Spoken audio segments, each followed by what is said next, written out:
Hello and welcome to Movies, Films, and Flicks. I am Mark Hoffmeyer, and joining me is a man who's going to be recording this episode from inside the back of a Toyota Tundra. It's Aaron Neuwirth. He always told me never to take the freeway. Okay, before we get into 2003 drafts, and also Uh-huh. Aaron, a wonderful podcast out now with Aaron and Abe, two black guys talk Godzilla. Listen to all those, subscribe. I've been on Out Now a lot, and I've done a lot of commentaries. They're wonderful. Also, read all his reviews. I just want to get all these away because I got a good question for you. Okay, Okay, great. 2003 had a lot of car chases, It but certainly does. Yes. specifically, listen, every car chase is product placement, but 2003 went hard on product placement.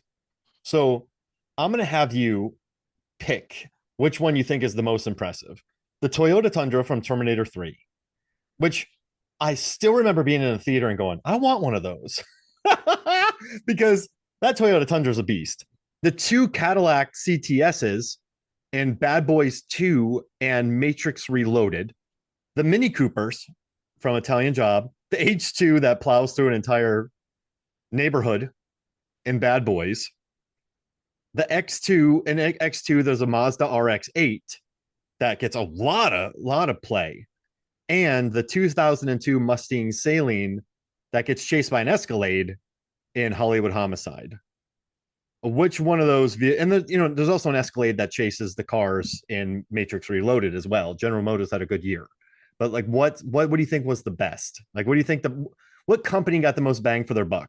I mean, probably Mini Coopers because they sold a lot, but I'd argue the Mini Coopers because that's when it was a fever pitch for look at this thing that we've had since the 60s, but here we are with them in, broad colors in a big car chase movie that's specifically about the use of these cars, where the other movies aren't necessarily riding on the fact that those are the cars they use, it just happen to be the cars they use. yeah. Where Italian Job's plot's dependent on the fact that they have these specific cars. So I'd say that probably gives it the edge. That doesn't mean I personally wanted a Mini Cooper. It just means I think in terms of what we're going for here, that's probably the one that Too Fast Too Furious, just in general, just because those ones. I It wanted was all those skylines and everything's cars. car related in those Yeah. movies. So.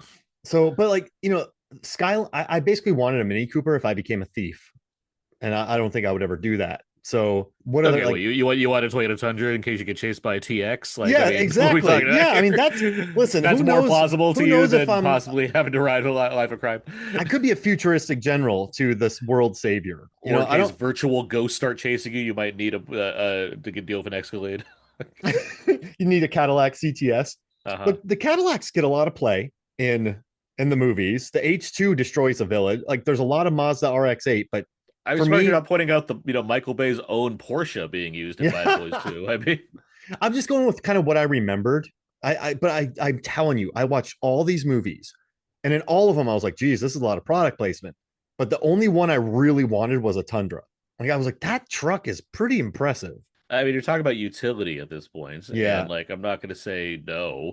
I mean, it comes down to like where you're using these things for. yeah, I'll it's true. say offhand, you asked me this question before I got the multiple choice. I'm not even a huge like Porsche guy, but like I was thinking the Porsche from Bad Boys 2, that thing's dodging over boats and cars Yeah. are flipping over and everything, and it's still riding the. Have you? I assume you've seen like the behind the scenes stuff on Bad Boys Oh 2. yeah, yeah, The yeah. best thing about it was they've done all those stunts and everything. Everything went perfectly. The car was fine. And the only thing that ever happened was Martin Lawrence hits the door on a fire hydrant one day, and that's the one time they damaged the car. And you can hear Michael Bay yell it off camera. God damn it, Martin!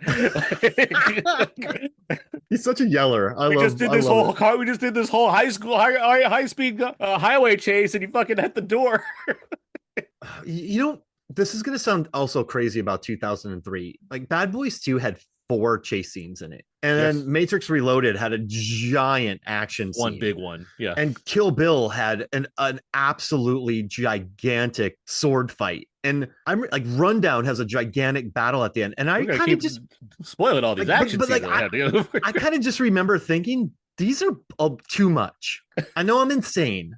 That's insane to say. But the Matrix Reloaded one, Bad Boys 2, I was numb by the end of it. Like I love that movie. I have a scene I haven't talked about yet, but I remember watching him being like, this is a lot. Like I don't know if that's good or bad, but I just remember feeling like that was like a 45-minute action scene. So I just want to get that out there after all my research. So before I Fair. spoil any other movies, do you want to talk about your shows real quick and where you write reviews?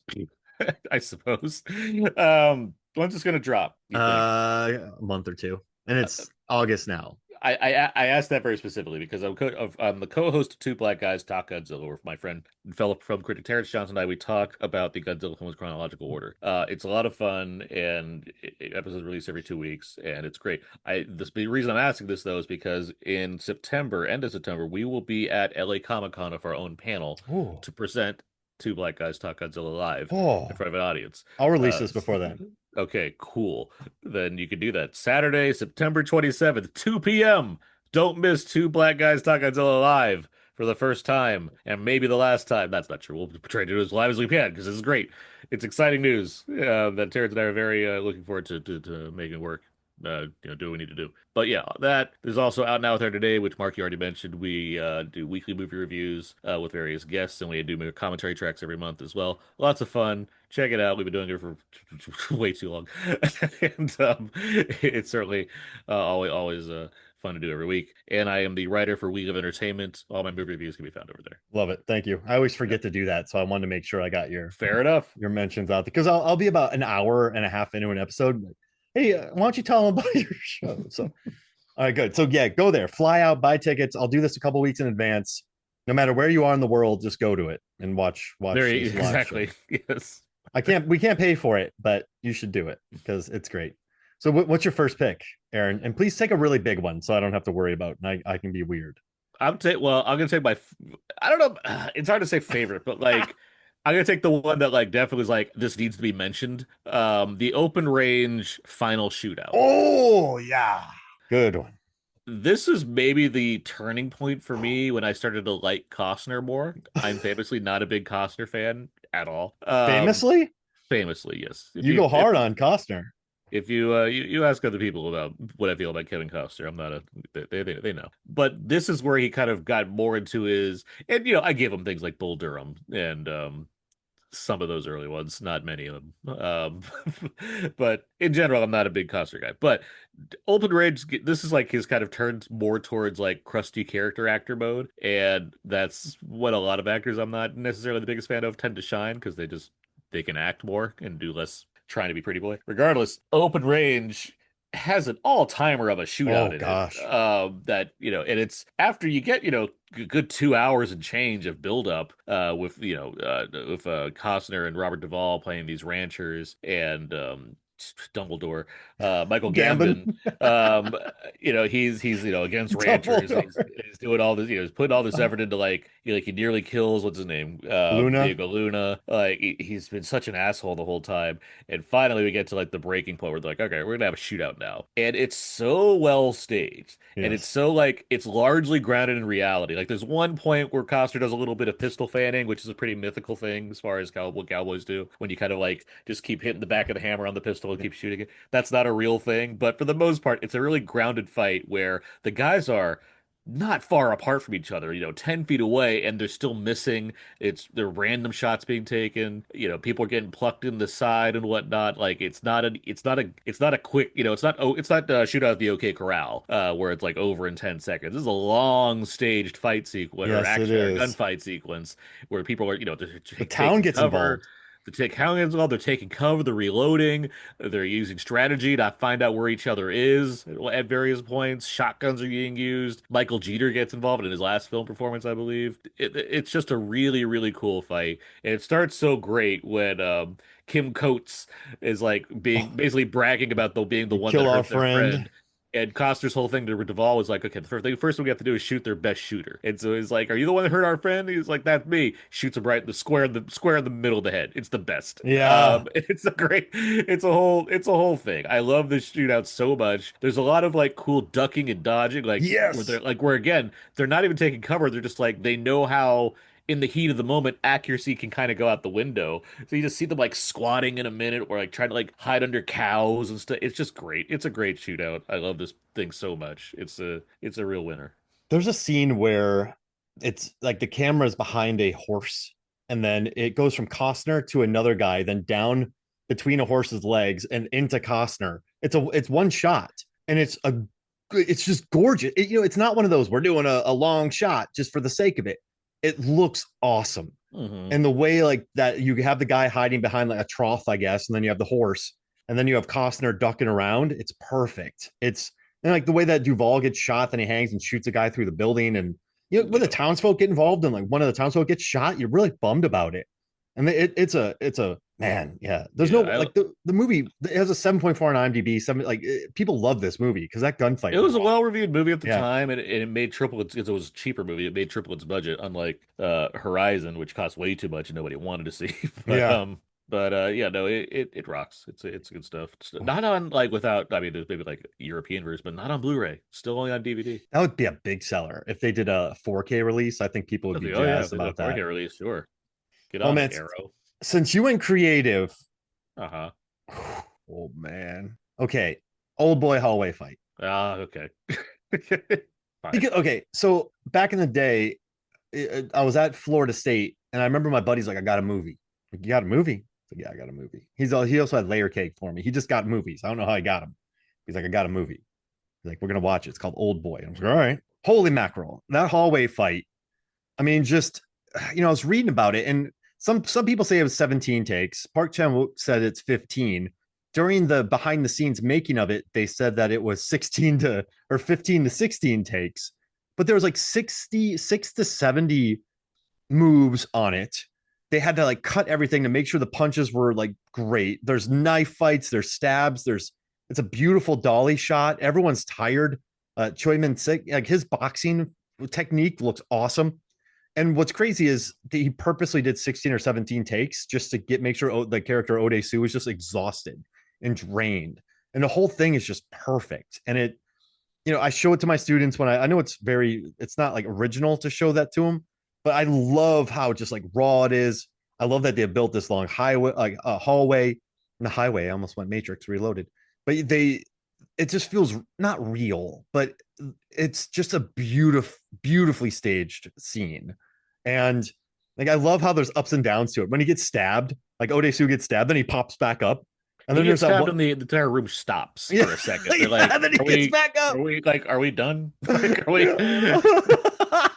He gets back up and just beats up this one guy and his boxing technique. And then he gets into an elevator. You don't get to see that fight, but it's just thrilling. That is a thrilling fight. And yeah, I just I had to take it. I know there's ones that are bigger, crazier, but I love it. And I think this scene it's definitely influential. And I remember just blowing me away in '03. I probably watched in '04 just because you had to get your hands on the DVD. But man, that like rocked my world, that fight. And I know it's kind of easy to pick if you're talking about 2003 action scenes, but I got to go with the hallway fight because There's it nothing wrong rules. with picking it. That's a Yeah. fantastic. That was my next pick if you didn't pick it. Like it's a fantastic pick. Like it rules. It is the exhaustion that really sells all of that. That Yeah. they're all tired.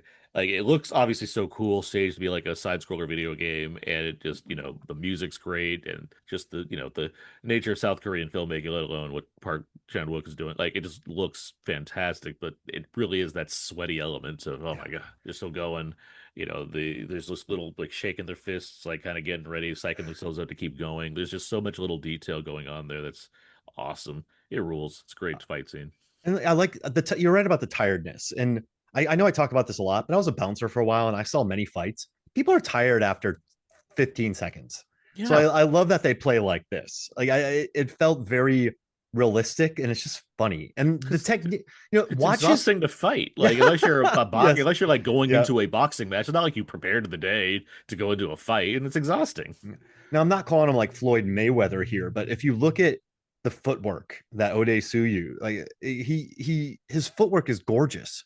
Mhm. He's walking correctly. The form is good, which like I feel like they respected the audience with this fight too. So that's my Training. yeah, training. And he looks great. So yeah, that's my number one pick, the old boy hallway fight. I see your I see your old boy, and I'll raise you because why not? Lord of the Rings, Return of the King, the Battle of Minas Tirith. The Oh biggest battle man. possible.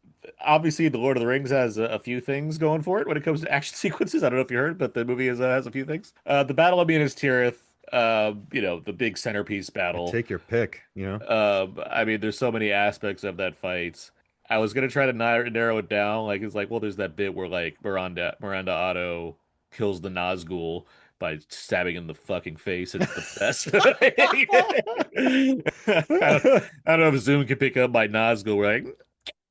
And it's just like amazing, and like she's like, I am no man, and just stabs it and breaks her arm, and like it's like that's crazy. There's all the stuff going on with like Denethor trying to burn Boromir, and they stop him and he gets on fire and he runs it. It's this amazing tracking shot where he sprints, he does like a faster sprint than any football player of all time while on fire across like 100-yard dash all the way to the edge of like the top of the big tower, and his body falls off, and the camera keeps pulling out, and like the rest of the battle's going on in the rest of Minas Tirith, and it's like this is incredible. Like I'm not the like I'm a Star Wars guy. Lord of the Rings isn't my trilogy, but like this movie, like just pulled out all this stuff. Like I like I like them. Like the Battle for Helm's Deep and the previous ones is an incredible battle also, but this movie just it's a broad daylight fight too, and there's just so much going on. It's so like impressive to see what Peter Jackson's able to pull off here. The guy that made fucking Dead Alive and Meet the Feebles, and he's like making the most epic battle sequence I've ever seen. And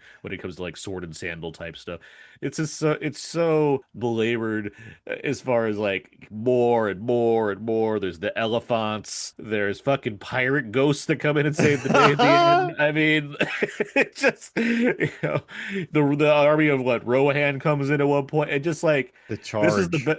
this is the best version of giant CG armies clashing into each other. Like this started that real trend of like those big shots where like two armies are coming and the camera's gonna swoop through, and it gets tired by Troy. But in this movie, like it just looks fantastic every single time because mainly because it's earned. Everything like it Yeah. pieces together because you've been following this journey and you're seeing the culmination of everything. It's phenomenal. What else do you want from this thing? I mean, like it has everything going for it. There's an orc who spits on a piece of rock, who just Uh-huh. sidesteps a gigantic Yeah, there's rock there's from the a catapult. confident orc where like all the other ones move out of the way, and he's like, "All right, fine." And he gets out of the way at the last second. And the guy who's riding the elephant, who's like, "Roar," and he's just running over Rohan on their horses. Uh-huh. That's not. There's so many little character beats when the Rohan are charging the orcs, and the orcs are like, "I'm out of here." Yeah, get out. Yep, that's not working for us. Oh yeah, What's it's what's his so good. face? Orlando Bloom. Counting What's his his victims. what's Legolas. his name? Lego, thank you, Legolas.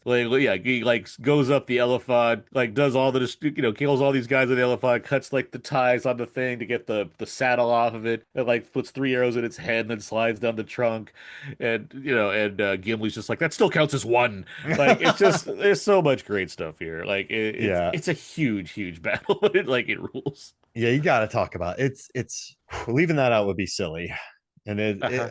yeah, what a scene! Oh my gosh! And then he goes full frighteners and kills a bunch of people with ghosts, which Yeah, I pirate like. ghosts. So And that's he kills pirate ghosts kill pirate ghosts pirates. literally saved the day. Yeah, It's the like, of course. and I love that he's like, yeah, you guys did your job, peace. Like you could help us, but I gotta go be good to my word. Like that's a cool bit right there. Oh man, and I still feel bad for those tomatoes that guy's eating, that Fringe is eating. Oh man, that's the grossest eating of any movie. Maybe like Substance, Return of the King. I don't even want to think about it. Well, substance is like it's made to be disgusting. Yeah, Where the tomato eating is more. There's like a. It's more bitter. It's bitterness that you're watching. That's a different scene. That's the scene where Denethor sends all the men back the out to the die. battle. Yeah, That's its own action, but that's a cool one too that I also considered because that's the one where Gandalf rides out to like save the remaining ones and like pulls out his staff, and it's got a cool like the lights shine. There's Return of the King's pretty good, guys. I don't know if you heard of it. It won 11 Oscars. It's yeah, pretty solid. earned it too. Like everyone's like, yeah, we get it. It's all good. Okay. Oh, all right. I don't care. Ong-Bak, Muay Thai Warrior. Oh boy.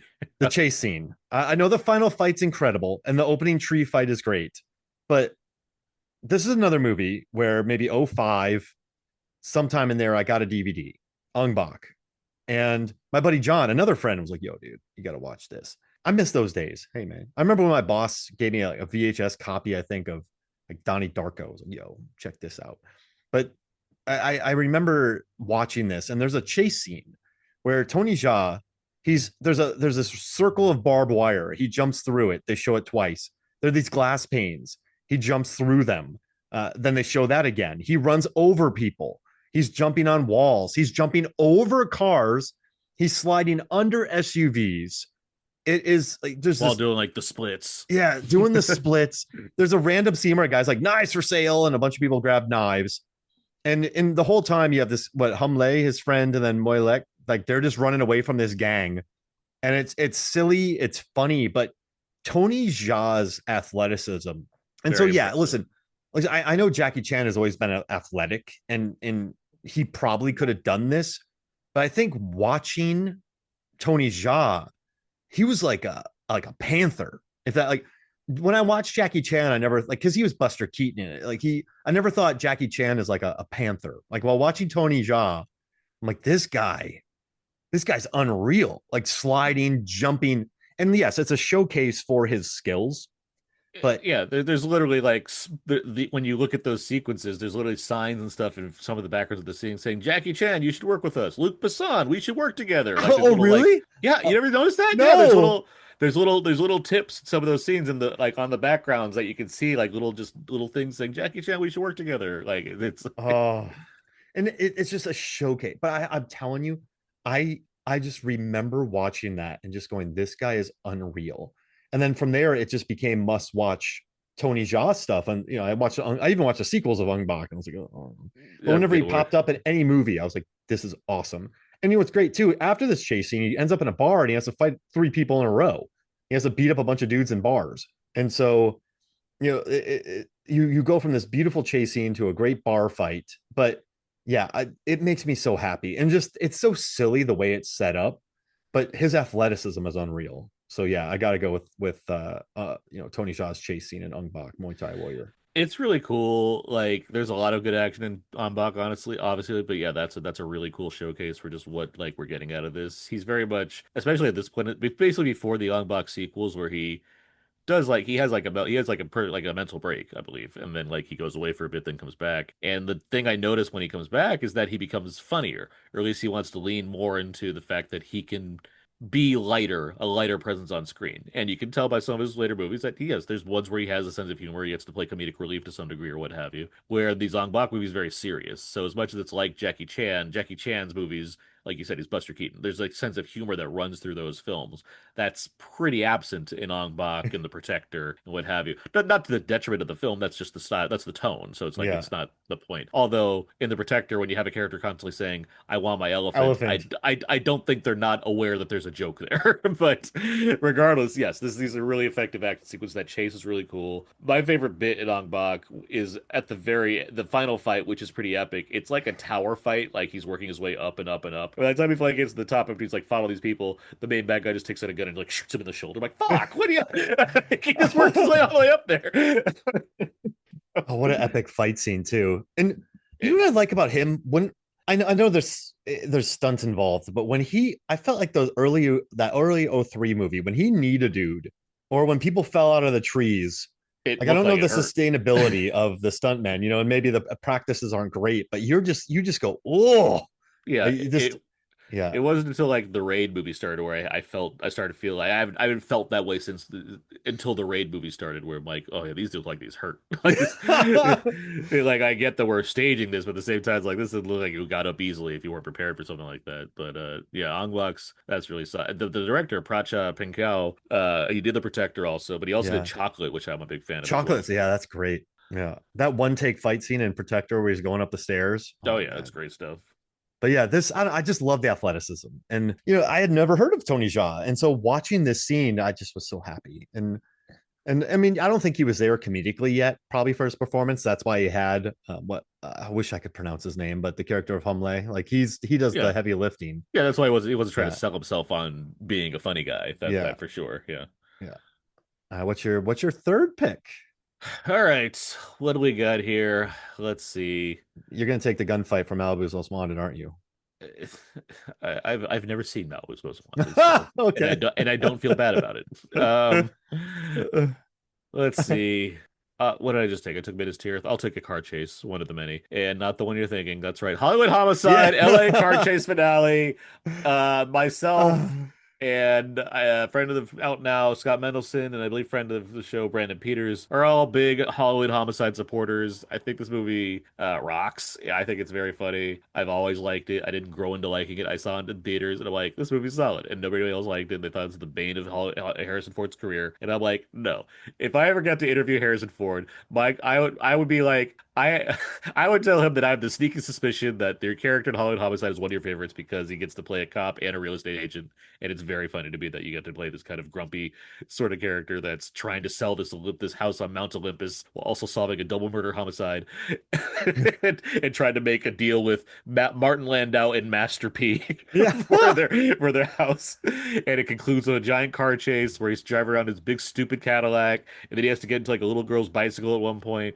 It's the best. It's a prolonged action sequence that features what Dwight Yoakam and Dwight Yoakam, and Isaiah Isaiah Washington. Washington, and it's him and Hartnett, and they're like the way the car chase starts, it's like it's almost at random, right? Like they're driving around with his like fortune teller girlfriend, and like, Lolita. well, yeah, yeah, a little bit of, and like they just happen to run into like the bad guys, like. Oh no! And then they like get into a car chase that just like it's going all around Hollywood. Robert Wagner is getting like his star on the Walk of Fame and stuff, or like he's doing his handprints. Doing his handprints, they like run through at one point, like he knocks all the clay, the clay on him and stuff. It's a really what like it keeps the thing is it keeps good. This is like a good like 25-minute car chase slash like foot chase, and like they eventually like break off from each other. So like Hartnett's going after Dwight Yoakam, and Just that Harrison Ford's sentence like is great, Aaron. Hartnett's going after Dwight Yoakam, and Harrison Ford's like climbing up a building with Isaiah Washington. What I like about the Harrison Ford part of it is much like Oldboy, they get tired. They're Yeah. climbing to the top of this building, and they're like jumping across like different parts of the building, and they have to go across. And like at one point, I think one guy goes over, then he goes like back, and Harrison Ford's like, he has to like go back across the same way again. They have a little brief scuffle. They didn't, and it does a great like knock a guy off the building, and you watch the guy fall, and then it cuts to like the bottom, and it's a dumpster. And the guy just falls right in the dumpster. Like, it's great. No, That's there's a just long action scene. yeah, it is. It's like it just keeps going, and it's like the even the real estate deal is able to be completed while because like he has to wait an elevator at one point, so he's like gets a call and he like completes the deal and he's happy about it, and there's like random people in the elevator. He's like, I just made the deal. Like it's just like so like there's so much like there's character stuff happening within the car chase that makes it very and then, like the foot chase that makes it just very different for one thing. Like it's a Ron Shelton film, right? To like white men can't jump or whatnot, and Yeah. like there's just something about the way he's able to infuse his action, whether it's sports or in this case a car, a cop, a cop movie, like and like still make it like relevant to like what's going on within the characters' interior lives. That just really works, and I think this one's a lot of fun. It always bothers me when people don't like this movie because I go, it's good. It's one of those. Yeah, I hate that film. What? It's fun. Like what's going on here? You have Anthony Mackie for a little bit. You My have my just my take is most people haven't seen it. yeah, that's true. Yeah, good point. That's And but like I remember Hartnett and Ford got pressed because like oh they don't like each other, but who cares?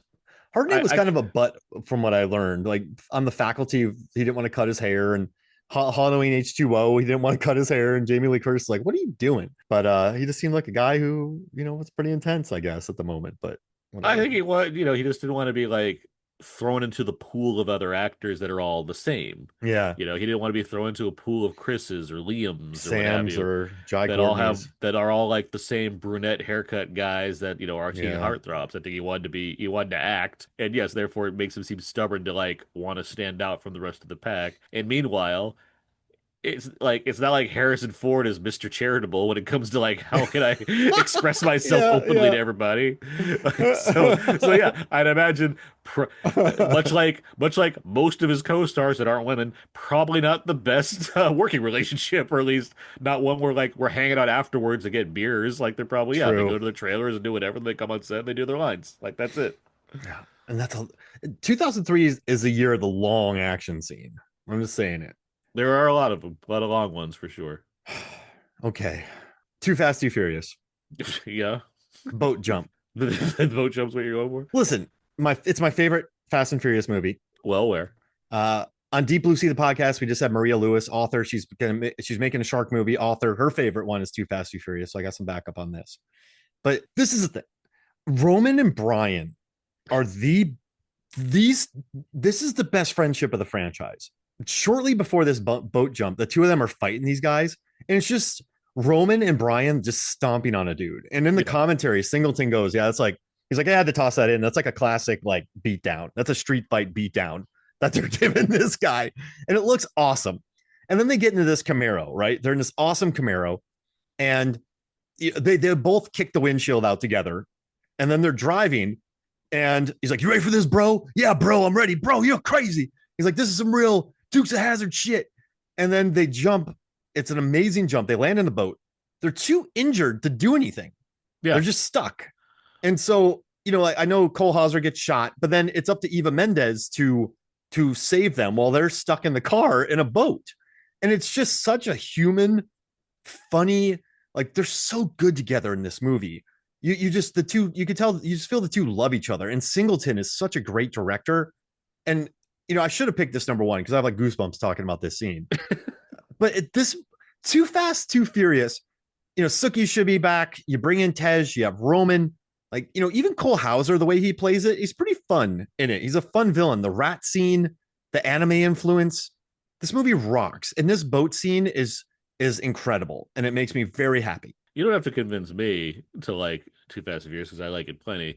It is, I think, the one that once you embrace the fact, I mean, I don't know why it's hard to embrace the fact that this one doesn't exist in a high, that this one exists in a heightened reality compared to some of the other ones. But it's like, once you embrace the fact that John Singleton's very deliberately making live action anime, like that's what was on his mind while making this film. He's making live action anime. You can really see like what he's going for and the influences and why it looks and behaves and is even scripted the way it is, where it's a comic book movie. Like Yeah. you can see the panels if you kind of break down this film and the way they talk to each other and whatnot. It's also just fun. I mean, the chemistry is so clear between Walker and Tyrese. It's hard to believe that this one gets like made fun of because what the title, which is an amazing title. Like I mean, like it does the kinds of things that you want from a movie like this as far as delivering just pure fun and not being self-aware. There's no snark made about the idea of what we're doing here. It knows what it is and it's choosing to be the way it is. And yes, the car scene is very fun, and it's specifically fun because yes, they are like there's no solution there beyond okay, we got on the boat,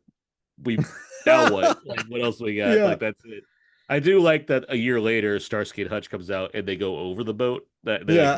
they misjudged the jump, and so the car drives over the boat instead, which is very funny to me. That's a great gag.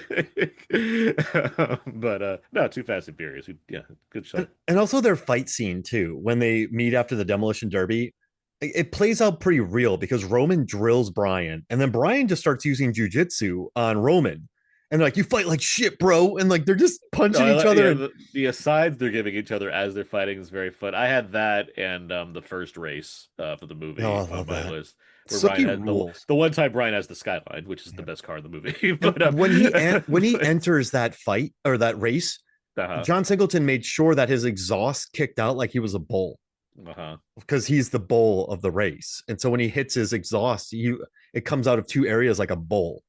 Like that's how Singleton thought about this movie. So when I hate when people are like, "Oh, it sucks," because that's such a good race scene. Oh, Mhm. good movie. I love it. And then Tokyo Drift, the best. I mean, Tokyo Drift, no question. Tokyo Yeah, Drift rules. yeah. All right, what's your next one? Okay, back to me. I could Okay, talk about Too Fast, Too Furious all day, man. um, the room where they're all fighting. No, let me see here. What do I want to choose? Um, You're tearing me apart. I just chose a car chase. So I divide these up, but I'm still gonna go Kill Bill Volume One, Oren Yeah, Ishii yeah, yeah. specifically. Like you can if you want to lump in the Crazy 88 stuff because it is like the entire climax. I guess that's one way to do That's it because another long action scene. but it's like it builds towards the boss battle of that, which is her versus Oridashi. Like I guess if we're talking about Kill Bill, just might as well talk about Kill Bill. But like the Crazy Eight final fight is great. Obviously, it's got so many well staged moments. I've seen the whole bloody affair twice at this point now, so like whether you see it in black and white or color, it's so like well shot. The Yu Ping's fight choreography team is tremendously well utilized because there's so many great little like uses of wire work and camera angles to really emphasize like the bloody samurai sword action taking place. There's that great shot of her running up the stair balcony and then she takes like a good swipe at the guy. There's some great like falls down from the balconies too and stuff like that. Like there's just a lot of like incredibly well staged battles of as far as having a one on very very many go. No denial there. That said, it builds to Oranishi, and now it's a one on one fight with someone that's the best at what they do versus someone else that's the best at what they do. I believe it's Robert Richardson, cinematographer on the Kill Bill movies, and look that up before I just start saying that. But like, I love the shots in this Yeah, whole fight scene. gorgeous. The little thing dripping. The The little, yeah, the little thing dripping and the sound that it makes. So like even when you don't see it, you still hear it in the background. It's such a great way to set a pace for the fight. I love that it has Misunderstood on the soundtrack and it builds and builds and builds that song a lot because there's a lot of buildup in that song. And then it immediately cuts it away as soon as the bride takes her first hit, where it's like you think it's gonna be this big triumphant moment and it just cuts it short and instead just focuses on, nope, we're still just gonna go back to the characters and see what we can come up with here. It's shot in snow, which looks incredible. I incredible. love snow on film or on 4K. Like I just love the look of snow, especially when you're gonna juxtapose it with things like blood or darker elements to kind of ruin the pristineness of it all.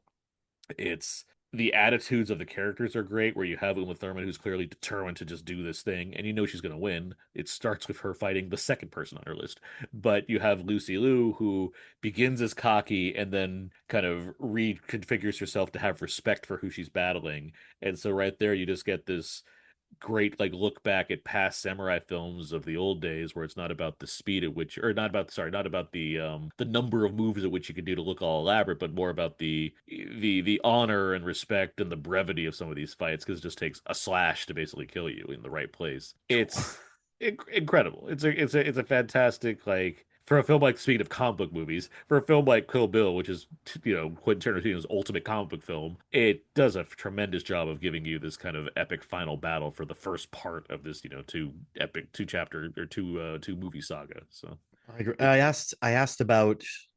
I asked on all over the place what people's favorite 2003 action scene, and I don't know if you know Reverend Scott K from the Church of Tarantino podcast, but he brought this up, and we were talking about it, and he said that like I asked him if Kill Bill is Tarantino's most sensory blasting film, and he said yeah, because rewatching that for this thing, it's definitely just the noise, the sound effects.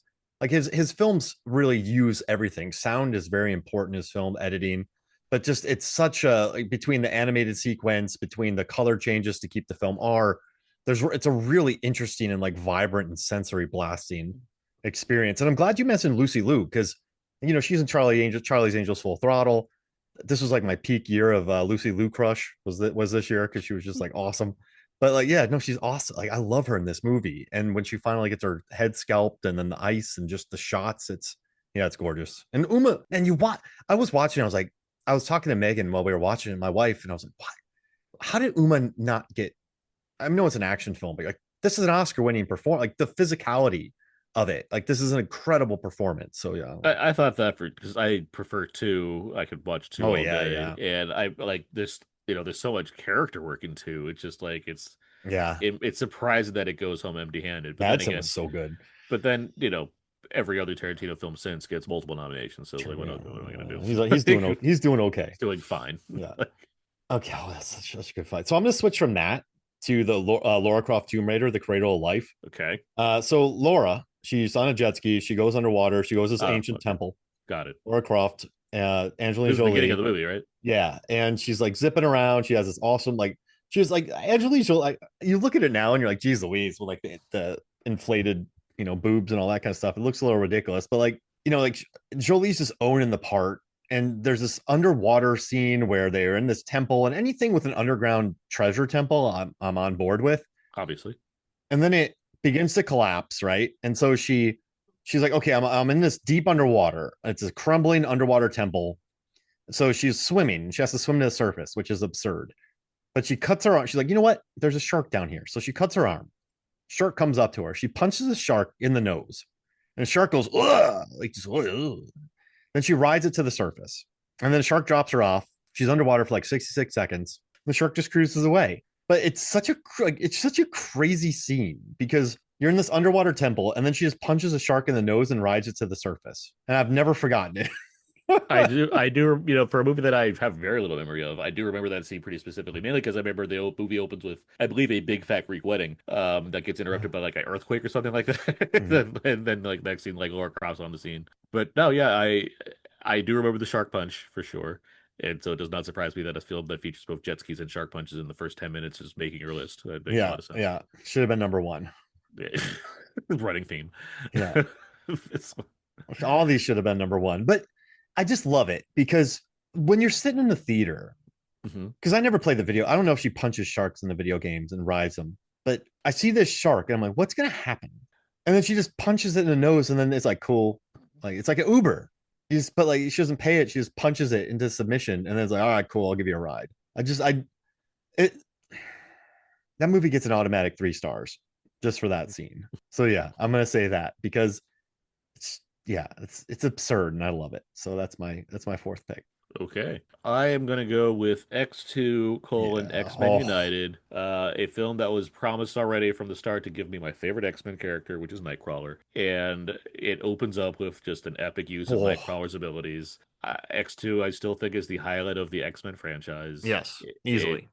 it does everything I want an X-Men movie to do as far as balancing multiple characters, giving them unique plot lines, things that read into the themes of X-Men in general, has fun with the idea of them being mutants, gets to utilize their powers in interesting ways, has, epic Charles versus Magneto stuff going on, but it also has Nightcrawler, and Nightcrawler rules.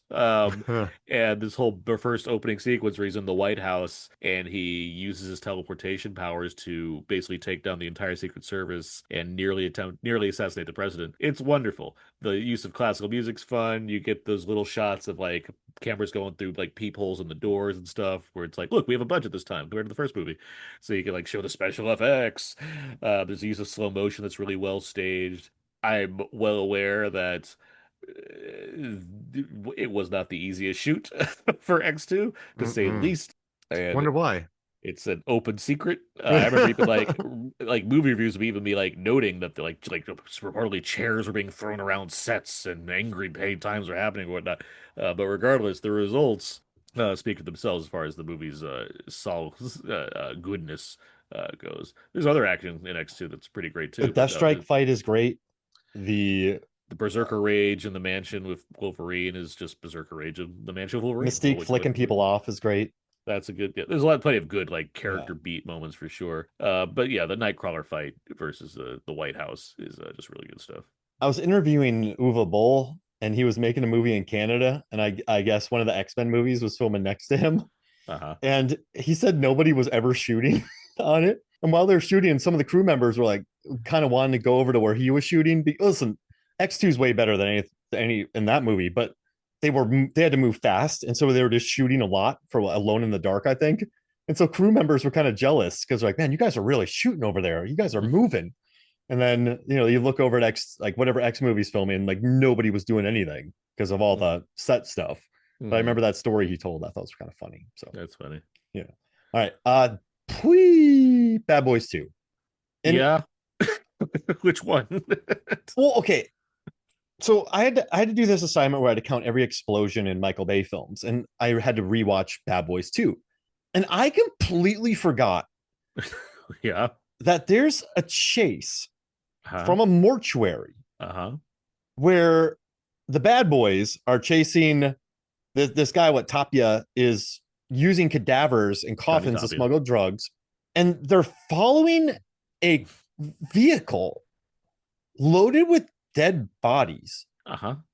and dead bodies are flying out of the vehicle Coffin flops. Yeah. onto like the bad boys car, Uh-huh. just everything, just bellies on there. Yeah. They are treating dead corpses with so much disrespect. Yeah. I remember watching this movie and just I became numb watching Bad Boys 2. And I remember going, is there a chase scene where they are trying to like pull these dead naked bodies, bloated, like overweight bodies off of their car?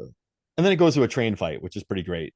But you're just I think I blocked it out of my first viewing and I only remembered it later. But yeah, that's a crazy chase scene. And I'm not even talking about the one where they're driving through homes at the end. Like Mhm. they destroy the side of a mountain town in an H2 Hummer. They, But they all had drugs in them though, every single one of yeah, them. yeah. But listen, there's just I remember I was like already pretty dizzy after watching so many Michael Bay films, and this wasn't even halfway through his filmography, and I just I was like, what is happening here? Just like Michael Shannon's in the trunk, Yeah, as a clan member. and you're just I was Michael Bay angry at the world when he like Well, what yes. happened? Well, yes, he was because Oh, he's just come off of Pearl Harbor, which he quit 3 times while making that movie because he had such a miserable experience trying to work with Disney and Jerry Bruckheimer to make what he wanted to do, which was a straight ahead war movie focused on the memory of Pearl Harbor, while Disney wanted to make their Titanic. Disney wanted oh, Disney wanted, so they had the romantic subplot thrown in there. They had all these things, they had all these demands. They'd also suddenly make it PG-13 because they wanted to get the Titanic audience. They didn't just want the war audience anymore. They wanted the Titanic audience because Titanic has made a huge ton of money. They want to make a huge ton of money. So so Michael Bay had a miserable time making Pearl Harbor. So he's like, let me go. Let's do this other thing. Will Smith's coming off of Men in Black 2, which is not a highlight of his career. Lawrence is fine, but Lawrence is happy to get these big roles. yeah. But he's like Lawrence is like in peak mode, if Yeah, anything, as Blue far as Streak his National Security is one of the Blue worst Streak movies I've ever Masters. seen, It's but a still. terrible movie, but like it's still him doing his Yeah. thing. Black Knight, like he's working consistently. Um, and he has like a stand-up still. He's always been a stand-up guy. Like obviously he had Martin on the TV show, but whatnot. But like stand-up's been like his calling since he started. He just happens to be a draw when it comes to blockbuster. That said, all of them got together and they made, yes, the most angry, nihilistic movie he could possibly make. That's what Michael Bay, not that he's going to say that out loud, but that's basically what he delivered. He delivered this 2.5 hour R-rated vision of nihilism. It's all there right on the screen. You can see it. It's a very angry movie. So it's like Bad Boys by comparison. The first one is a much sunnier film. It's Yeah. way more fun as far as the kind of camaraderie that they have, where this one is rooted in a lot of mean-spiritedness. That's why I don't prefer Bad Boys 2 to Bad Boys. I like Bad Boys 2 as far as the action's concerned, and as far as you could take any 5 scenes from Bad Boys, stitch them together, and that's a trailer for Bad Boys 2. Hmm. Any 5 scenes, you can just put them together. Just this, Bad Boys 2. Like, it's just everything is full bay, full maximum bay to the highest degree. I don't think he does that again until some of the later Transformer films, as far as like maximizing the amount of bay per second. The best version of that is Ambulance, honestly, where Oh, it's maximized bay, but he has a good script to work that with, rules. and he has a lower budget, so he has to be scrappier. And a So great cast. and a great, yeah, everything's working in its favor in Yeah. that movie. The other example is the Netflix movie, so Six Six Underground, Underground.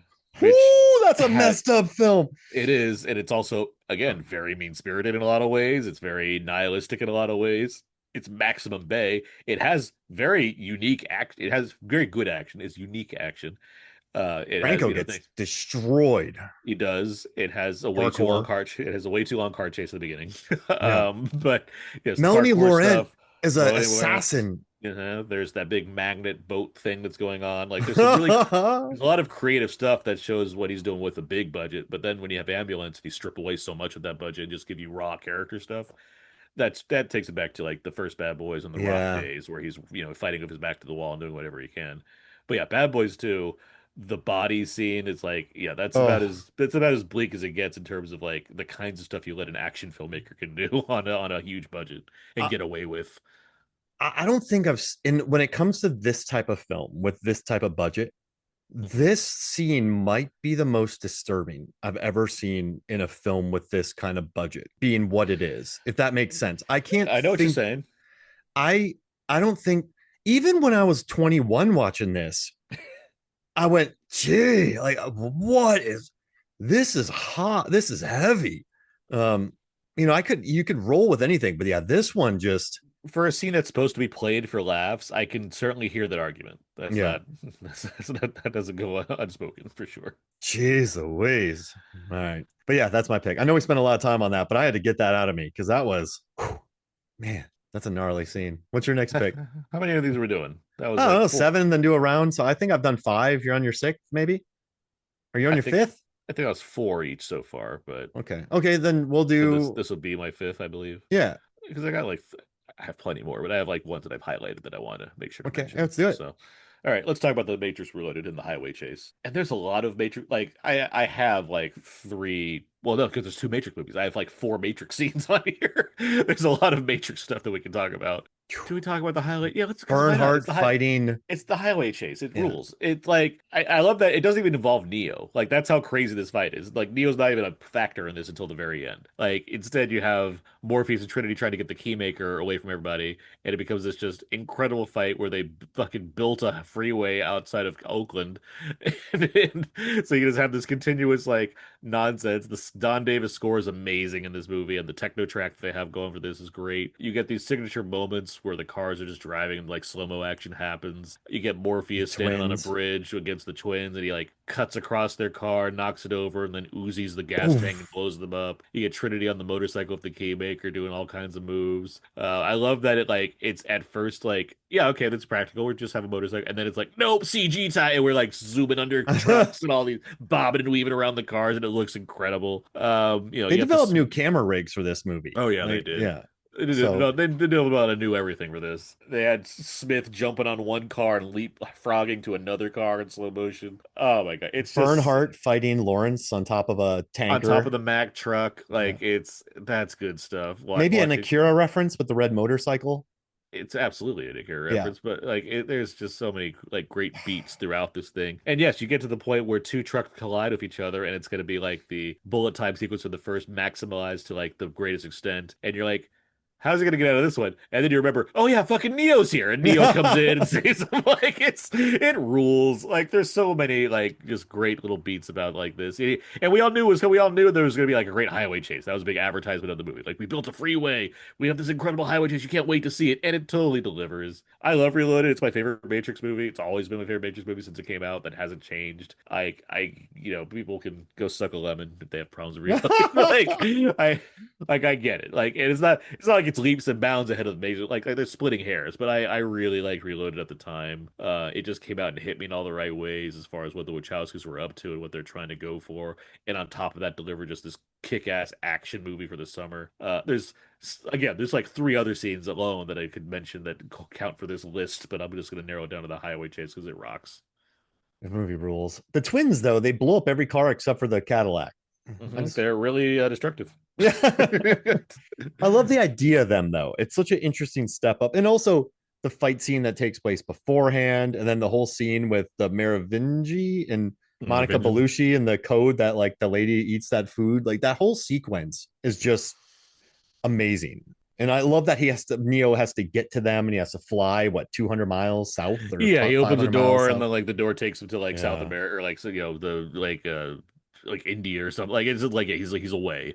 It's like shit. But it's you know what? It's awesome though, because it lets Trinity, it lets Morpheus, it gives them these great moments. Now, And something I then absolutely love about the Matrix Reloaded is that Neo, while he's the one, he's still treated like the heavy. He's like the bruiser. He's not the leader. Morpheus is still the one in charge. He's still the one making Mhm. the choices and the decisions of how to act. Neo's just the guy that's going to solve problems when you need him to. And that's a real strength of the movie because it means, for one, we don't just get this impossible Superman character in a world where they didn't figure out Superman, that can do anything he wants to and there's no problems. No, it's still very complicated. It's like, well, how do we deal with the fact that this guy's the one? And I mean, I like that it has challenges for him to go through on his own, but also doesn't take away from the fact that Morpheus is the guy that's spearheading this charge, and Trinity's still his second in command. Like, so it's good stuff. It knows how to balance all this really, really well. Great Cadillac work. Oh, perfect. Great Cadillac work indeed. Yes. Well, you just watched this recently, so let's talk about Master and Commander. Far side of the world, baby.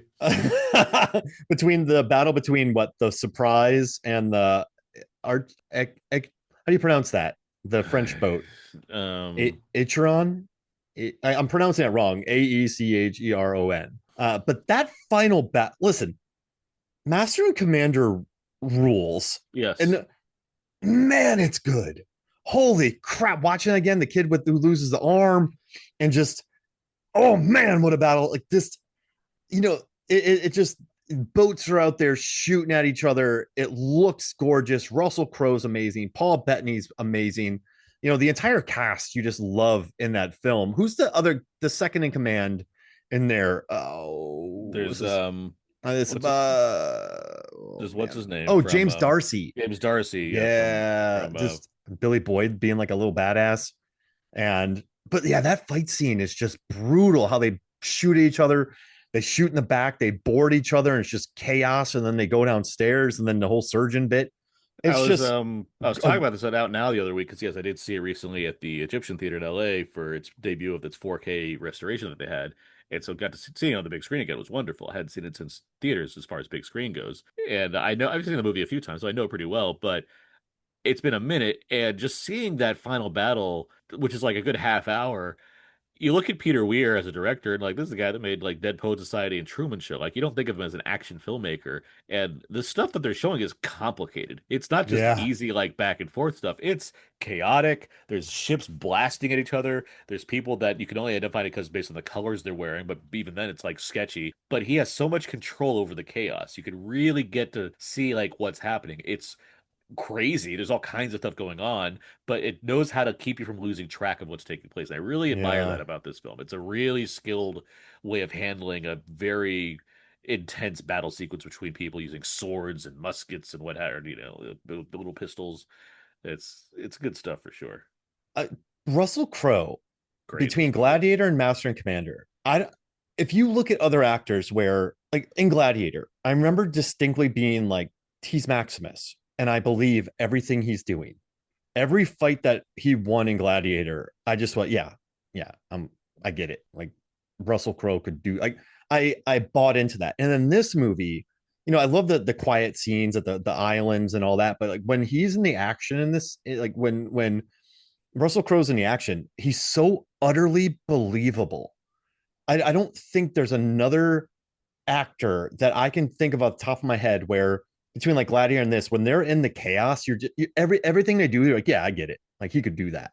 It's just I think it's his physicality and his size, It and is. just That's just part of he it for looks like sure. a badass. But like there's something about him where you just go, yeah, he could do that. Like sometimes you watch an action film and you're like, get out of here. But everything he does is believable. So yeah, I He rides a real, especially in those roles, he rides a real line of being a guy that's like the size and a shape of an action star, but he has also the prestige quality to it. He's a very good yeah. actor. I've always thought that about Russell Crowe. Even in this later period where he's bulked up a bit and he's doing these like throwaway horror films, he's still like Russell Crowe. He's still a good actor. Land of Not Bad, he's unlike perfect. not on Land of Bad is great. Not unlike, Wells or Brando when they got, then there's a Yeah. point where they're like they just kind of stop not necessarily stop caring, but they certainly stop trying to put on Oz as far as making it seem like they're the respectable, well presented people that they used to be. He's like, no, I'm just like I act when I want to, and I'll make some money or what have you. Russell Crowe, I'm not gonna say he's necessarily the stature of Marlon Brando, but at the same time, it's like the guy knows what he's doing. The guy knows how to put in the work. And it pays off because the roles are still good when he gets these. Craven's a bullshit movie, but he's easily the highlight of it because he's Russell Crowe. He's very Yeah. good at it. But here it is prime form between this and Gladiator. Gladiator movie that I like very much, but I'm not the biggest fan of as far as being a Best Picture winner. It's a good summer action movie, but he knows how to command that screen. He's that movie. He's the reason why This it won. If you put he's like yes, he's the soul of Tom that movie. Cruise or Brad Pitt or you know what I mean, like you do any He's the yeah, soul of that film. Or Master yeah, Commander, obviously he's very good at it, but he is a part of that movie. That movie is a lot of pieces working together to make it all work as well as it does. Paul Bettany's great in that movie. Peter Weir's hmm direction's great in that movie. Just the nature of the supporting cast that all respect and support each other because that's what they're kind of doing. Like and the setting and whatnot. It's a lot of pieces coming together in the right kind of ways. And yeah, it it really it's able to yeah exactly yep there it is it's able to the old I have the Fox super 4 disc duper edition yeah I have the super duper DVD 4 disc, which is probably one of my prized things in my collection. the Vista series right Yeah, I don't know. is it Vista or is it just like special edition I think it's just special, but I know no one can see it. But type in 4 disc DVD Master and Commander, and you'll get jealous. but yeah no The Master movie Commander great rocks. movie yeah The movie rules. What's your next pick? Um, what did I just choose? I chose Are you gonna pick the scene in Hulk when a poodle bites him in the dick? Have you watched um, that? A poodle. yeah, That's a brutal fight. I'm very aware. Okay. um, um, what did I just? Oh, I chose Matrix, right? Which I Yeah, chose a car yeah. chase. Okay, there are so many car chases. I'm trying not to layer too many car chases on top of each other. So let's go with. All right, let's go with The Last Samurai, the ninja fight. The Last Samurai is another movie where I'm like, it's fine. I haven't watched it in full in Fiddleswick. a very long time at this point, so like, yeah, I could be underrating it in the way that I regard it at this point. Maybe it's better than I remember. But regardless, it is a very like solid movie. As far as delivering what it's uh, saying. You know, you get Tom Cruise as a drunken guy that he's traumatized by war and he goes to Japan and finds a new life and everything. But obviously, it's just like it's more of like a gateway towards Ken Watanabe, who's tremendous in the movie. Yeah. Ken Watanabe, as well as Great what's his cast face. from everything. Um, Hiroyuka Sanada, Yeah. who is always great, and Billy Connolly shows up. There's little, there's good actors in this movie. Midway through, um, as Cruz is like like he's been weaned off of the alcohol, and he's learning the ways of the samurai, and just learning to live like a quiet life with the Japanese. He's been taken prisoner by Ken The Watanabe's people. baseball scene is great, right? Remember There's the baseball scene? Sorry. I think so. Yeah, I vaguely remember that. I remember a lot of him like showing that he's just as good of a sword as a Sonata is and stuff like that. But like it feels as though the movie was like, I guess we need something exciting to happen. Like Ed Zwick was like just sitting there like, huh, we haven't really done any action in a while. Assassins. Okay, ninjas. Let's get ninjas in Yeah. here. And I've only seen this once in full, so I've seen it. So I was seeing it in theaters. This ninja sequence happens, and there's like ninjas, but they're throwing daggers and shit.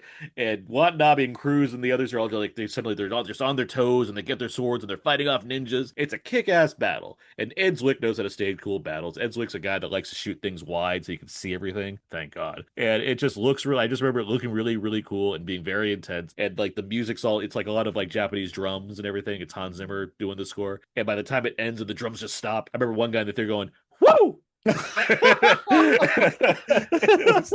it was the best. It was like, and everyone like, it wasn't like everybody laughed. It was everyone was like, "We understand this reaction and we respect it." Everyone in the theater simultaneously went, yeah. It was like you could just kind of hear like the kind of the breath being released as that was said, and just like, yeah, that was good stuff. Arrows are flying, and like it's a Yeah, tense scene. I just had yeah, to rewatch it. I ranked every Tom Cruise running scene, so I just rewatched this recently. And I just sat there watching it. I'm like, man, that's a good scene. yeah. Yeah. It does the job. 7.8 on IMDb. I mean, this is a movie People that, like that movie quite a yeah, bit. Yeah, yeah. it's got that kind of thing going It for it. was interesting that I remember I read an interview recently with Watanabe where they're like, oh, yeah, it was just Tom Cruise coming over to Japan. But he's like, no, he's like, that actually opened up a lot of doors for Japanese actors and Yeah, filmmakers. it did. He's like, he did it with the utmost respect. So he's like, I don't really know what people are. He's like, no one in Japan's really, filmmakers are really complaining about it. So I don't know why people are. I thought that was an interesting kind of read because he's like, no, he's like, that's what brought me over to the States. Yeah, That's what like a gave me couple a years name. later, he's with Clint Eastwood starring in There's Iwo Jima. I Oh mean, man, what a movie. Yeah.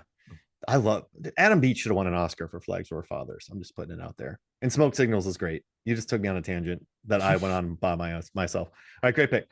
Uh, uh, okay, I got to do it. It's a car chase, but Terminator 3. yeah, Like of we're course, talking about Zwick, we're talking about Weir, but Jonathan Mostow at this time, he had proved himself to just be like breakdown in movies break like down that. rocks. Yeah, He proved himself to be a guy who could just make really, I'm not going to call him blue collar, but he could. What word am I looking for here, Aaron? I guess this there. chase scene, you understand it and it's shot gorgeously and it looks practical, if that makes sense. Yes, I think like Breakdown's a perfect example of white knuckle thriller, There it that is. kind of thing. Yeah. And so applying that to a larger scale blockbuster, but still keeping it grounded in the sense that it's about two vehicles chasing each other in extreme circumstances. And so it still has the sort of momentum that something like Breakdown does as far as the core of this is very simplistic. So let's just see what else we can layer on top of it. And just that tundra.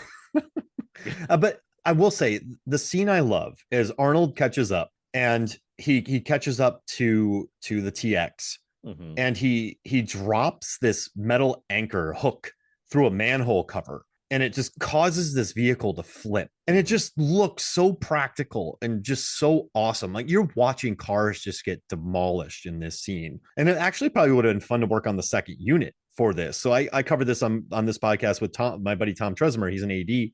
He and I actually worked on second units together. He worked on Need for Speed, which you said was all second unit. And like we just wished we could have been there because it just seems like such a jocular, explosive, real scene. And I remember just being very impressed with it. It just felt very, like you said, just white knuckle, but with a bigger budget. And it's always been a scene I've been impressed with. So I I had to, think it's the only one aside from Dark Fate that understood that the first two movies are chase film, and this one needed to be a chase. That's the core of these Terminator movies. They're chase movies, and I think Mostow wisely understood. Look, I'm not James Cameron. Like I can't just make the next greatest action film ever made like T2 was. I'm just gonna make the best version of this that I can. And I think he had that attitude making this movie because yes, it was very expensive, mainly because they shot in LA and it was with Arnold, a lot on but location, a lot of location. But I still think he had the sensibility of thinking, I'm just going to make a cool ass chase movie. I'm not going to concern myself with making the next greatest movie like T2 was. I'm just going to do what I need to do here to deliver what I can. And because of that, for me, it lowered the stakes of what my expectations were going to be for this film, just accepting that it's just another Terminator. Cool, I'm down with that. And it delivers because John Mostow is a good filmmaker for that kind of a thing, where he can make tension out of the stuff that he has to work with, which is again balanced with this like we race against time type of thing. This thing chased us, we got to get out of here. The fact that it happens to like end with like one of the bleakest summer blockbuster yeah. endings that I've ever seen is pretty tremendous. And Nick Stahl's great. I think Nick Stahl works really effectively here. Claire Yep. Danes is fun Mhm. here. Arnold's, he's in his zone. He's Arnold. He's doing his thing here. But yeah, that car chase, which when I saw it for opening day in theaters, like the Wednesday it came out, like July 4th weekend. My mom had to go to the bathroom right before this chase started, and like the thing was just getting going, and she leaves out of the theater, and she comes back in after it's over. I'm like, you just missed like this amazing car chase sequence. Like, this entire thing. It's like crazy to me. I'm like sitting there like she's not here. She's missing this incredible thing that's happening. The music drops for most of that sequence. There's a Yeah. lot of sound effects. What I like about Terminator movies is you don't have to care about collateral damage. It's like, well, the world's gonna die. Like we need this to Yeah. happen. I don't care, what buildings get blown up in the process here. And so you get a lot of collateral damage. You get that fire truck that turns its ladder sideways, and so it's smashing Yes. Arnold into all these different offices and buildings and whatnot. It's great. Yeah, it is. It's awesome. Yeah. It's one of the. I mean, again, this is the year of car chase. The summer of car chases. This is really one of the top tier ones for sure. What else you got on your list? All right. Um, We didn't even talk about Shanghai Nights, we haven't. I have two things for Shanghai Nights in here, but the London fight, right? With the cloth and the umbrellas, and I'll let you Singing in the pick. I'll Rain let you fight. pick. Yeah. The thing. Are we just running through, or what are we doing?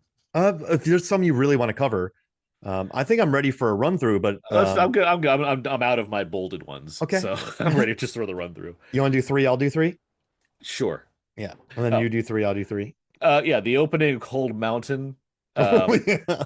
has this like Woo. incredible, which was like a huge loss for the South, but like everybody died. It was like one of the worst like battles that the U.S. had seen at that point, as far as Americans dying because they're killing each other, and I believe that's where you think Jude Law is like, according to the whole idea is that Nicole Kidman like Jude Law has to go this odyssey to get back to his like beloved, and Nicole Kidman like is pretty sure he's dead the whole time, but he survives this like just really nasty battle where like people like all fall into like a big old pit, like they're just slaughtering each Yeah. other and whatnot. It's really, really well staged. It's Anthony Magnella, like his not his last film, but it's because he passed away. But like one of his, it's his post as Talented Mr. Ripley and whatnot. And I really like that movie a lot. I know it kind of I think it got shoved into like being Oscar bait, where I'm like, okay, whatever, or the fact that like that Zellweger won the Oscar for because it's a very big performance. But it's like I just like the movie.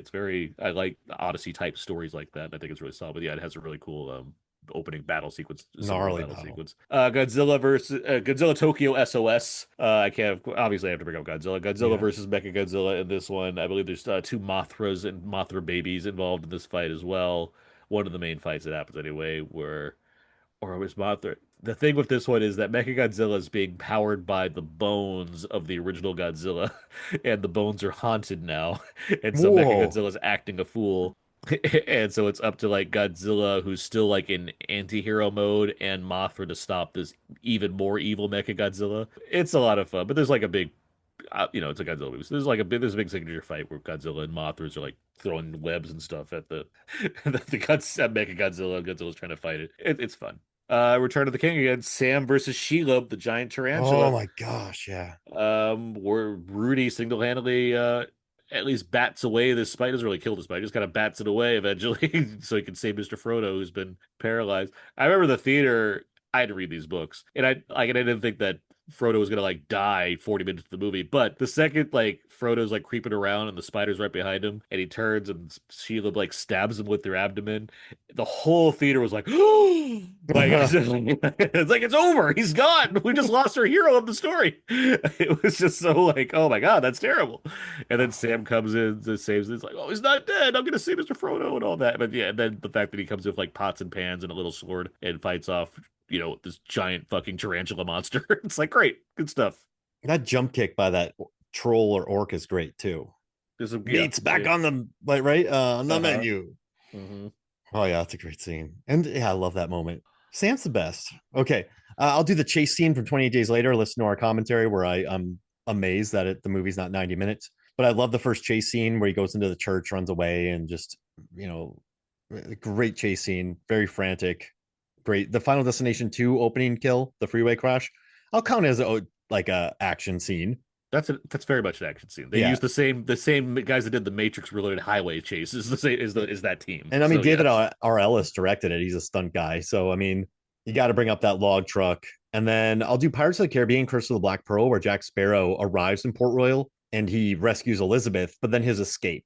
Like, I think it's such a, if you're going to sum up a character, watching him float in on the boat and then walk perfectly onto the thing and then try to steal a boat, he saves a lady, which proves he's not terrible. And then but then he puts a chain around her neck and he's like, we're even. But just that scene where he latches himself onto that thing that spins him and he's landing on things, running across bridges all goofily, and then he has the fight with Will. But it's a really interesting way to introduce the character. And it's like this guy's really capable, but he's also sort of a maniac, and it just does a really good job of establishing who he is. And Falling with style is how I describe his fighting patterns. is what style? Falling with style. Yeah, Falling with Style. There it is. But like I remember in '03. I mean, this movie was a legitimate It was a sleeper. blockbuster. Yeah, It was a blockbuster, but huge. it wasn't expected to be Yeah, nearly as huge as it was. just gigantic, and it just kept going. But I think a lot of that is I was so impressed with how the character was introduced, and there's a lot more to it, but it's such a great character introduction, and I like that scene, so I had to include That that. the I had the Jack Will fight specifically on my list because it's the best. It's a great sword fight. And again, I like Dead Man's Chest even more, and it has another great sword fight, a three-way sword fight. So That scene where Will breaks that little metal thing in the beginning, that's such a weird Gore Verbinski bit when he. Orlando Bloom has really good physical comedy chops, not Yeah, unlike like Brendan Fraser in the Mummy movies, where it's like this could have worked for him well if he was able to like champion this more. Now he's in like character actor mode, and like I've mentioned earlier in this podcast, and he's very good. I like seeing Orlando Bloom pop up in like smaller character roles. Deep Cover is He's hilarious. very funny in Deep I Cover. have a Yeah. backstory. Yes. My name is Tristan. Sorry. Okay, you got three. I'm just gonna go through the rest of my Matrix Okay. scenes. The Chateau fight Oh, in Matrix Reloaded. Great music. Here, I love the music so much of this scene. It's so cool. It's the Merovingian like launching all his fucking monsters at him, all his vampires and everything, and they're like just having this cool fight where they're on this in the chateau and they're jumping over the stairs and in slow motion. There's using medieval weapons at each other and whatnot. It rocks. It concludes with Neo putting like an axe through some woman's face and and Merovingian being like mad. yeah.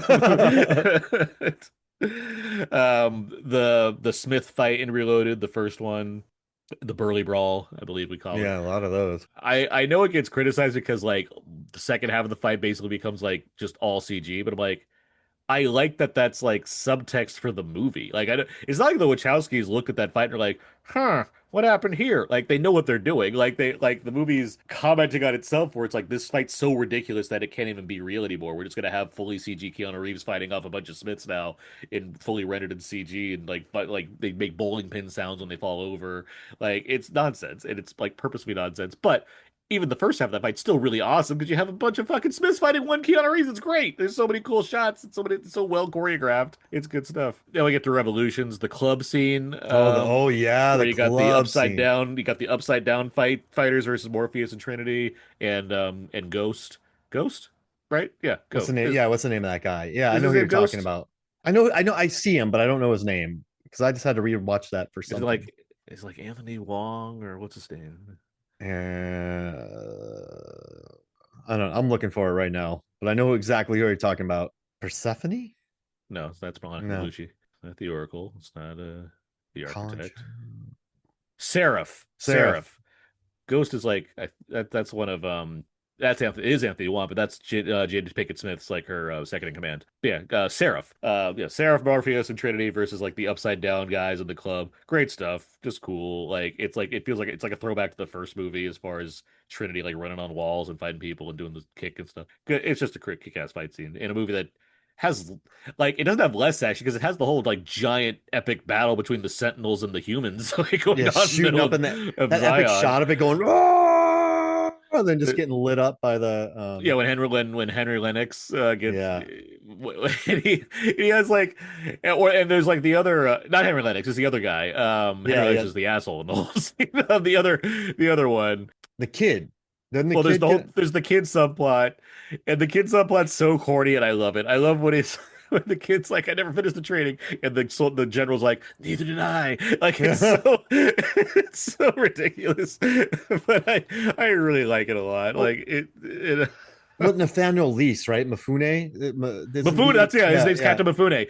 Yeah, because it's a tribute to Mifune. Yeah, yeah. But yeah, he's so fun in this role. Like it's just Yeah, watching Colin him Chow lead is with cool. courage. So this is why I messed Um, it up on Google. They have Colin Chow, but it says Persephone under his name. So uh, yeah, but yeah, you're right about that. I just had to get yeah, that. Yeah, fair enough. But yeah, I mean, the machines they have in that sequence too, like that one that drill that just like it yeah. drills, it goes through, just keeps drilling. That's its only duty to just keep drilling as much as it can drill. Keeps falling. But even that's not even the thing. The one I wanted to mention was the Super Burly Brawl, of course. This is the other Smith fight in Yeah. the end of Revolutions, where it's just them like acting like Superman and Zod again, just like flying through the air, punching through rain. It looks great. The music's fantastic. Like I'm such a big fan of the Matrix trilogy. It's ridiculous. So I want to highlight those fights for sure. Heck yeah. Great movie. Yeah. I'll go the rundown, the final fight where he just destroys an entire place. Also, the Ernie Reyes Jr. brawl is fun. I the Ernie Reyes Jr. brawl Yeah. for I mean, sure. that's Yeah. just so much fun. And also, I'm a Well, Surf yeah. Ninjas fan, so I love seeing that. I love seeing Ernie Reyes Jr. pop up in anything. Yeah. Oh He man, pops up in Pool Hall Junkies this year, which is not even an action movie. Like, oh great, Ernie Reyes Jr.'s in this movie. Great, that's wonderful. he's like super jacked in the rundown He too, which was is. awesome. Yeah. And then Once Upon a Time Mexico, there's like a guitar case remote control car, which made me really happy. I just want to talk about that. And then real quick, the Hulk, the dog fight. Like the Hulk gets his dick bit, and then he punches through another dog's mouth, and it's very violent. I don't remember it being so. I rewatched it for this, and I remember just thinking that's violent. I didn't remember it being so like that. I remember it being much more comical. Well, I mean, it looks comical. Like, it's Yeah, very, in terms of what's happening, it's very violent. In terms of the execution of it, it just looks silly. That's my yeah, issue. My issue with the Hulk. There's a lot of stuff that just looks like kind of like I really like the ambition of Hulk a lot. I think Ang Lee had a really interesting idea of how to make that movie. It's just like it wasn't quite there when it came to something like the dog scene for yeah, sure. Or at least the money was spent in other places where that scene was like, we kind of skipped. yeah. It's yeah, but I don't know. He punches through a dog's mouth. It's just, I Yep. guess I'm able to get over the cheesiness of it by just going like, did Hulk just get a groin bite? His groin bit? Like, what is he using a dog to hit another dog? Like, it's pretty interesting. So I don't know. I dug that. No, no, I get you. Out of Time, a movie I absolutely adore with Denzel Washington. There's a whole balcony fight sequence where he's like he and a guy are in a scuffle and one falls out. They fall over a hotel balcony and like the camera's all like it's very Hitchcockian the way the movie's like structured. But like this is the one scene where it's like okay, let's have like a big fight sequence and like the one guy falls off the balcony and he's like hanging on. He has to like grab and climb back in and everything. It's fun stuff. Mendez had a Zach, good 03. Once Upon a Time, Mexico, Out of Time, and Too Fast. I'm just putting that uh, out there. who did? Sorry. Sorry, I don't know. I just threw out I was just thinking about Out of Time, and then Oh, Ava Mendes. I was like, Eva Mendes. Yeah, I didn't hear you. I didn't hear you yeah. said. So I was Um, like, oh yeah, she had a good 03. She was in a lot of movies. I was a big Mendes fan back in the early aughts for sure. When she was popping up in something, I got very excited. Speaking of which, yes, Once Upon a Time in Mexico, there's a big car chase that happens with Pistolero blazing on the soundtrack, and it's wonderful. And there's just Rodriguez's editing in that whole sequence is fantastic. And the more he like kind of chips and chats his way through like getting Banderas and seated into places or using guns or fighting against motocross guys that are chasing him thanks to Danny Trejo's Mexican character. Yeah. And there's the wedding escape also with him and Salma Hayek handcuffed and they have to Yeah, get out that's of the cool. building. And so they like swing each other down onto the ground from the top of a hotel building, which is pretty You, great. you said you wanted a view.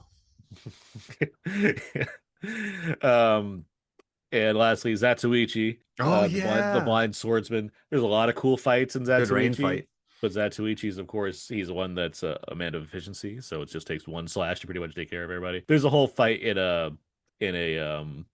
like a gambling den that's pretty awesome. That just like seeing him at like full strength going for it and killing everybody in his path, and it's so stylized because the blood doesn't look like blood at all. It looks like flowers blossoming. Like it's just great. It's good stuff. Just watching Actually, honestly, beat. you can pair that scene with like the Birds of Prey or not Birds of Prey, the Suicide Squad scene of Harley Quinn fighting all those guys and like flowers are erupting everywhere. Like that'd be a good Oh. side to side battle to put together.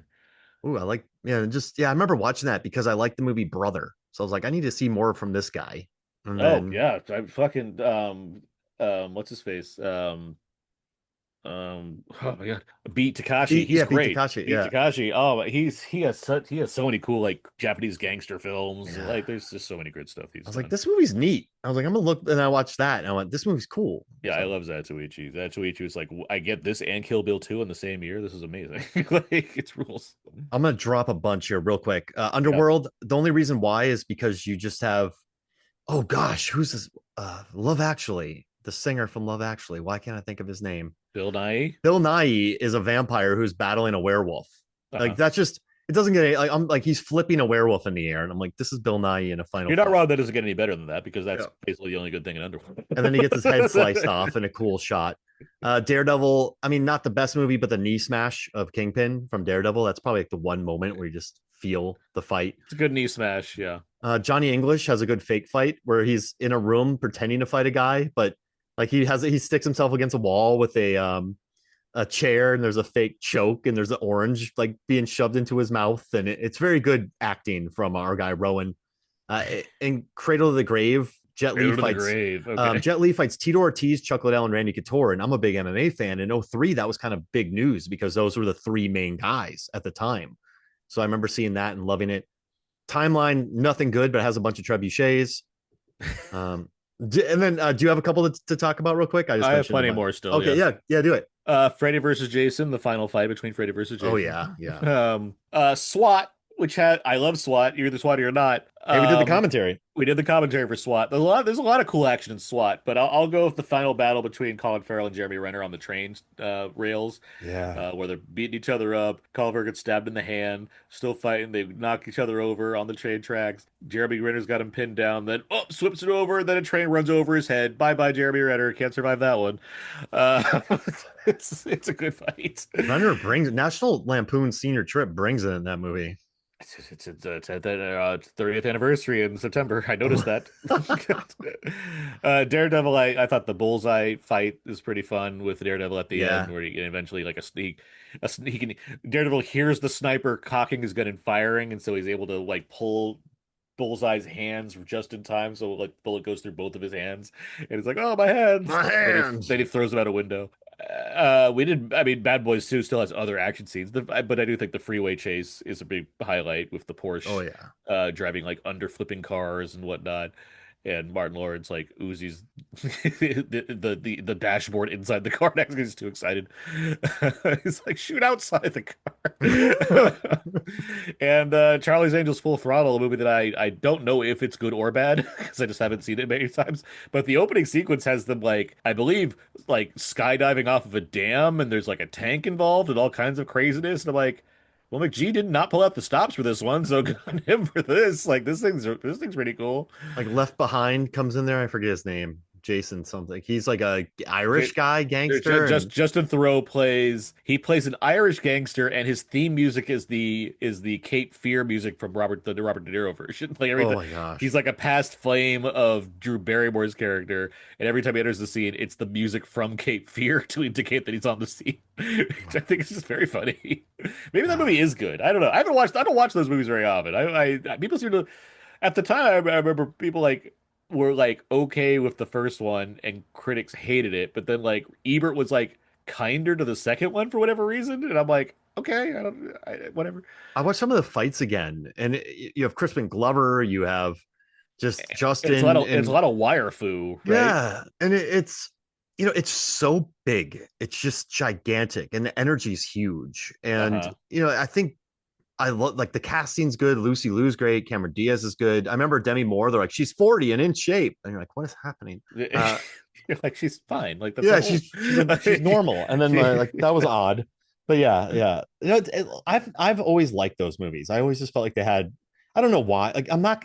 It's weird. Like good and bad is you can't look at them with good or bad.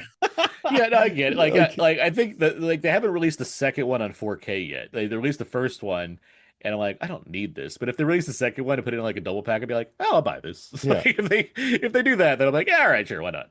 I mean, I like them. I was just watching some of the fights again for this, so yeah, that's a good pull. What else? Oh, the hunted knife fights too. The hunted Um, knife fight I have there in here, the final brawl is there's a good fantastic. line between them. He's like, "You're gonna have to pay for what you did or serve time." He's like, "No, I'm gonna have to live with what I did." Like that's an interesting conversation the two had. I like that movie a lot. I Reed do. like those fights. The fights are really brutal in that movie. Those knives do not look like they're anyone's business as far as you want to be involved with. League of Extraordinary Gentlemen. I don't know. I Uh, couldn't tell you a thing about yeah, that as far as Paycheck has good a action motorcycle goes. chase. Sure does. Um, um, High Tension has some pretty good gnarly violence, but I don't know if they're action it's scenes. it's violence. I wouldn't call it Yeah. action scenes necessarily. Hulk has Hulk versus tanks, and what I think is the real action highlight for me because it's a lot of Wings Hulks that thing. fighting tanks on. Finding Nemo has a couple. Finding Nemo has the shark chase with Bruce, Yeah. as well as the seagull chase later on, which I really really like, where the fish are on the deck and Jeffrey Rush's seagull character like gets on or pelican character gets involved and all the seagulls are saying mine and they like it's like get in my mouth and they get in his mouth and they like have a big old chase around the Sydney Harbor. Memories of Murder has a big drop kick fight, of course. Yes, it does. Can't stop A the drop bunch of drop kicks. kicks. A lot of drop kicks, Whoa. but there's a good drop kick fight to start things What's a off in that better movie. drop kick? There are a few better drop kicks.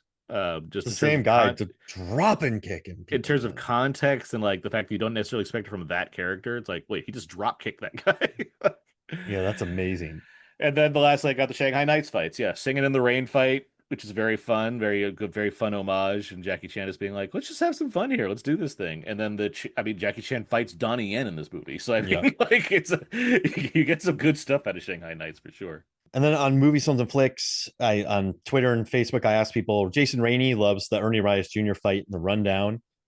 Old boy David Thompson, Old Boy Hallway Hammer Time. Jesse Deal loves the end fight in Ong-Bak. James Donovan likes Paycheck, where the all threads tie off and the coolant sets off the explosion that blows him through the screen. Nathan LaHaye, X2, Nightcrawler scene, Tony Coogan, The Ride of the Rohirrim, Return of the King, and Mark Shackleton. He said the entire Keymaker escape sequence in Matrix Reloaded is superb. So yeah, he There you loves go. that. Yeah. What else? Let's see. I'm gonna milk one more out of us. See what we Mhm. got. I don't know anything about man. No national security. There's Biker Boys and Torque came out this year, but I didn't have the I Torque what Torque has some fun stuff in it. Like I don't love Torque, but I get the attitude it's going for, and it does have some like there's like a full fight scene between like Jamie Presley and whoever the actress is in the movie. That's like them like facing off against each other, like all while on motorcycles. It's pretty fun that I recall.